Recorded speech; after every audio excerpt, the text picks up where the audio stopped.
October 17, 1948. The Cotton Club, Harlem. Lucky Luciano, the man who built the commission, the architect of organized crime in America, walked through those doors with one mission: test Bumpy Johnson in front of everyone. What happened in the next 60 seconds would determine if Harlem stayed independent or fell under Italian control forever. The room held 200 people. Musicians mid-song. Dancers frozen mid-step. Every eye locked on the table in the corner where Bumpy Johnson sat with his 4 closest men. Luciano moved through the crowd like he owned the place. Because in his mind, he did. He owned New York. He owned the docks. He owned the politicians. The only thing he didn't own was the man sitting at that table. Luciano stopped 3 feet from Bumpy's table. The music died. Conversations stopped mid-sentence. Even the bartender stopped pouring.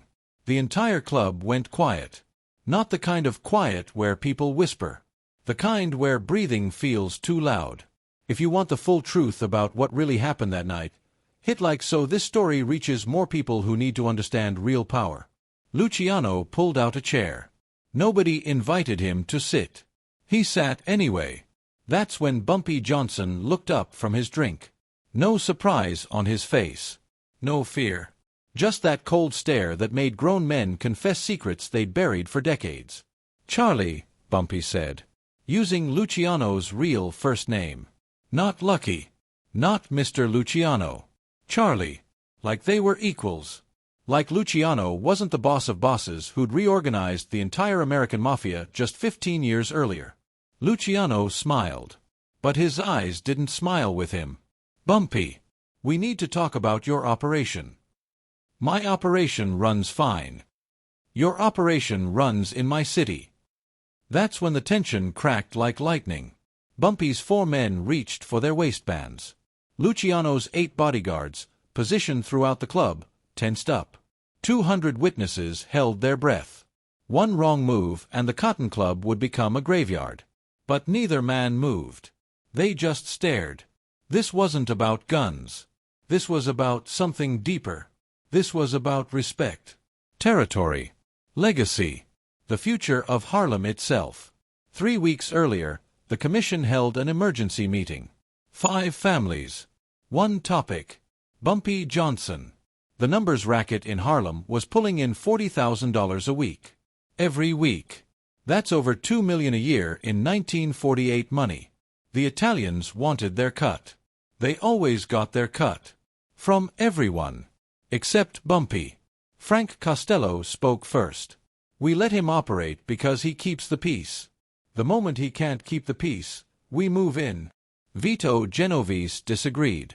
"We let him operate because we're scared. 40,000 people in Harlem would riot if we touched him." Albert Anastasia laughed. 40,000 people. We've dealt with unions bigger than that." But Luciano stayed quiet. He'd been deported to Italy in 1946 but maintained control through proxies. He flew back to Cuba, then snuck into New York for this exact moment. Because Luciano understood what the others didn't.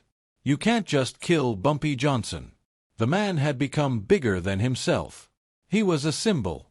You kill the symbol, you create a martyr. You create chaos. You create a war nobody wins. Comment respect if you believe Bumpy Johnson earned his legendary status through more than just violence. So Luciano devised a test. Not a murder. Not a threat. A test. He would walk into Bumpy's territory, sit at his table uninvited, and challenge him in front of his own people. If Bumpy backed down, the Italians would know he could be controlled. If Bumpy fought back recklessly, he'd give them justification to eliminate him. But if Bumpy handled it right, if he showed strength without stupidity, pride without recklessness, then maybe he deserved the independence he'd carved out. Back at the Cotton Club, Luciano leaned forward. His voice dropped low enough that only Bumpy's table could hear. "I respect what you built here. I do. But respect don't pay bills. The commission wants 20% of your numbers operation. Non-negotiable. 20%. That's $8,000 a week. Over $400,000 a year. A fortune. But more than money, it was surrender. The moment Bumpy paid, Every independent operator in New York would know the Italians could tax anyone. The empire of independence would crumble. Bumpy took a slow sip of his whiskey, set the glass down, looked Luciano dead in the eyes. I already pay taxes. To who? To the people of Harlem. Every week, my money feeds 300 families, pays rent for elderly who got nobody, sends kids to school, buries the dead with dignity. That's my tax. You want 20%? Take it from their mouths. See what happens. The brilliance of that response hit Luciano immediately. Bumpy didn't refuse. He didn't threaten. He didn't make it about ego. He made it about community. He turned a mob negotiation into a moral question. And he did it in front of 200 witnesses who would spread this story through Harlem by morning. Luciano's jaw tightened. He didn't expect this. He expected anger. He expected pride. He expected the usual gangster posturing. Instead, Bumpy had flipped the entire confrontation. Now if Luciano pushed, he wasn't just fighting Bumpy. He was fighting the narrative of Italians stealing from black communities. He was creating the exact chaos he'd come here to avoid. Type yes if you want to see how Luciano responded to being outmaneuvered at his own game. Silence stretched between them. 5 seconds. 10 seconds. 15.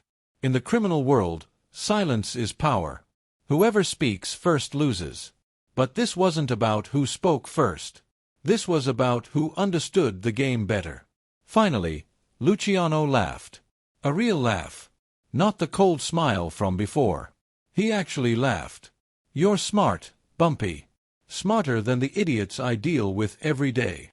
Smart enough to keep what's mine. Luciano stood up, extended his hand. Keep your operation. Keep your independence. But understand something. This peace we got, it only works because you keep your end clean.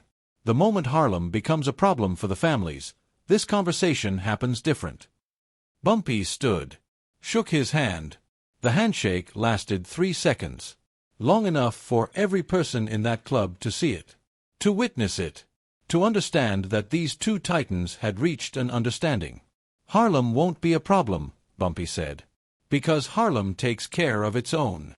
Luciano nodded, turned, walked out the same way he came in. His 8 bodyguards followed. The moment the door closed behind them, the Cotton Club exploded. Conversations erupted. Musicians started playing. Dancers started dancing.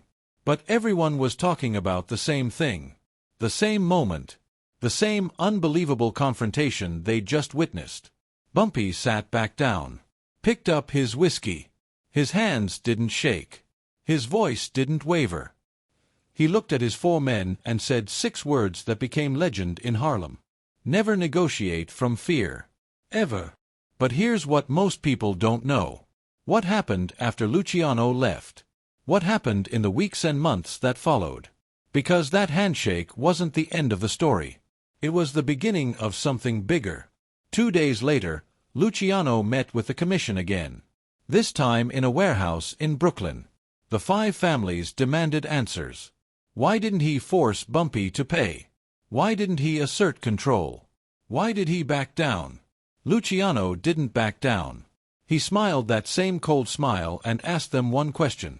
How many soldiers you willing to lose over 8,000 a week? Frank Costello said 500 soldiers could take Harlem in a day. Luciano shook his head. You'd need 5,000. And you'd lose half. And the other half would spend the rest of their lives watching their backs. Because you can't occupy a community that don't want you there. You can invade. But you can't hold. Not without turning the whole city into a war zone. Share this video so people understand the real strategy behind legendary gangsters. It wasn't just violence, it was chess. Vito Genovese challenged him. So we just let him keep everything? Let every other territory think they can tell us no? No, Luciano explained. We let one man keep one territory because that one man keeps 40,000 people peaceful. Bumpy Johnson is the valve that keeps Harlem from exploding. We kill him, we don't get his territory. We get riots. We get federal attention. We get heat we don't need. Smart business means knowing when to fight and when to profit from peace. That's when the commission understood. Luciano hadn't lost. He'd won. He'd tested Bumpy Johnson and confirmed what he suspected. The man couldn't be bought, couldn't be threatened, and couldn't be eliminated without massive cost. So instead of fighting, Luciano did something smarter. He turned Bumpy into an asset. See, by publicly shaking Bumpy's hand, Luciano had sent a message to every independent operator in New York. You can have independence, but only if you're as smart and as strong as Bumpy Johnson. And nobody was. Most independents didn't feed 300 families. Most didn't command the loyalty of 40,000 people. Most didn't have the intelligence to turn a mob confrontation into a moral victory. So while Bumpy kept Harlem, the Italians absorbed everyone else. Brooklyn, Queens, the Bronx, Lower Manhattan. Every independent operator who wasn't Bumpy Johnson eventually bent the knee or disappeared. The exception proved the rule. And Luciano had created that exception deliberately. But there's another layer. Something even deeper. Something Bumpy understood that night in the Cotton Club. If this shocked you, comment legend below and tell me if you think Bumpy Johnson was the smartest gangster in American history. When Luciano walked in and sat down uninvited, he wasn't just testing Bumpy's courage. He was testing his judgment. Any fool can pull a gun. Any hothead can start shooting. Luciano wanted to see if Bumpy would choose violence or victory. Bumpy chose victory. He de-escalated without surrendering. He stood firm without being suicidal. He showed strength through intelligence instead of firepower. And that's what made him legendary. Not the violence he could commit, but the violence he chose not to commit. The Cotton Club confrontation became the most talked-about moment in Harlem's criminal history. Parents told their kids. Hustlers told newcomers. Old-timers told anyone who'd listen. And the story always ended the same way. That's the night Bumpy Johnson stared down Lucky Luciano and walked away standing. But that's not completely accurate. Because both men walked away standing. Both men got what they wanted. Luciano got peace and confirmation that Harlem wasn't worth the war. Bumpy got independence and respect from the most powerful criminal organization in America. The real genius wasn't the confrontation. It was the understanding. Two different worlds, Italian organized crime and Harlem's black underworld, could coexist without constant warfare. Could coexist with mutual respect. Could coexist because both sides understood that some battles cost more than their worth. For the next decade, Harlem remained independent. Bumpy ran his numbers operation. The Italians ran theirs everywhere else. And when problems arose, when territory disputes or business conflicts threatened the peace, Bumpy and the Commission negotiated. They talked. They compromised. They remembered what happened at the Cotton Club. Because that night taught everyone the same lesson. Power isn't just about what you can take. It's about what you can keep. And you can't keep something if you destroy everything around it trying to claim it. Luciano died in 1962. Heart attack at Naples Airport. When Bumpy heard the news, he raised a glass. Not in celebration. In respect. Charlie understood the game better than anyone, Bumpy told his men. He could have started a war that night. Instead, he started a peace. That's the difference between a gangster and a strategist. Bumpy himself died in 1968. Collapsed in a Harlem restaurant. But before he died, he'd become more than a criminal. He'd become a legend. A symbol. A representation of black independence and intelligence in a world designed to crush both. And it all traced back to one night. One confrontation. One test. One handshake. The table went quiet instantly. But the ripples from that silence spread for 20 years.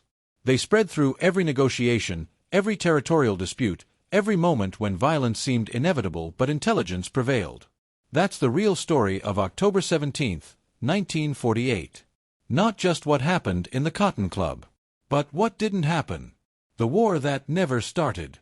The bloodshed that never spilled. The respect that two titans showed each other in a world where respect was rarer than gold. If you made it this far, you understand something most people miss. Real power isn't loud. It's quiet. It's the moment when the entire room goes silent because everyone knows they're witnessing history. Hit that like button if this changed how you think about power and respect. Drop Bumpy in the comments if you believe he was the most intelligent gangster America ever produced. And subscribe because next week, I'm revealing the secret meeting where Bumpy Johnson negotiated directly with FBI Director J. Edgar Hoover and walked away with information that kept him untouchable for a decade. You won't believe what he knew.